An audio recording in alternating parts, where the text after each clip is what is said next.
definitely is.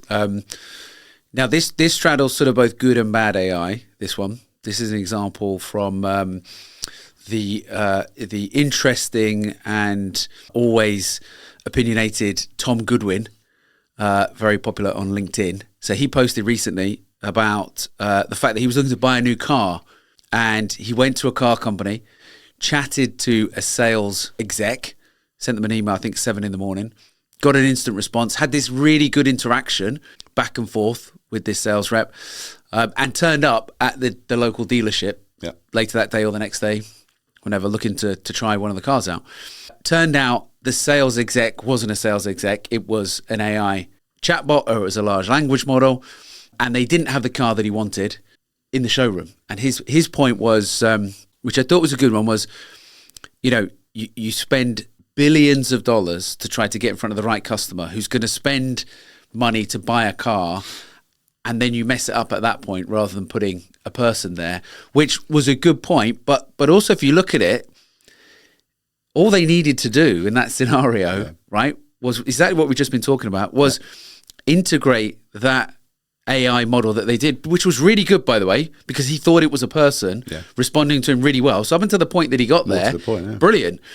All they needed to do was integrate that with their internal systems in terms of inventory, what was accessible, what was there, allow you to book a drive or deliver a car to you for a test drive.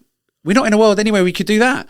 We'll come round and drop a car off and you can drive it. So, bad AI in the sense that they done quite a lot of the hard work and then they messed it up at the last bit. Yeah. But good AI in the sense that actually this is what we're building for clients, is not just AI systems that sit on their own, that integrate with your internal systems, that look up, your core data and your core inventory. And so they were very nearly there.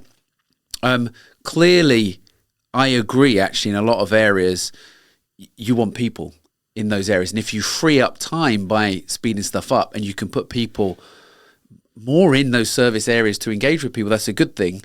But you can also, if you can converse with somebody and you can get the right model in the stock and ask all the right questions in a really well-mannered, thought-out way, and then hand it over to somebody, why wouldn't you do that? Yeah, that's the right way to look at it. Is AI is 90% of the way there.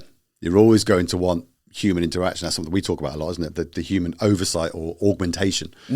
But yeah, I'd call that good AI, massive learning, and then what will the next iteration be like? Because that customer feedback, whether it be unstructured data, which we can now start to understand better and classify, goes back into that kind of into that user experience. To improve it, which might mean we don't automate everything, but we keep 5 to 10%, which is where the world's going. All they had to do was hook it up to their internal systems, print a sheet out for whoever the sales rep was just before he turned up with a summary of the conversation today and what he's interested in. So they've got that there, and you welcome him in. Bang, straight away, you've got amazing customer service. Amazing customer service. So now, frictionless, as they call it. Right? So, so they missed the trick there, but it, as always, this is our whole point.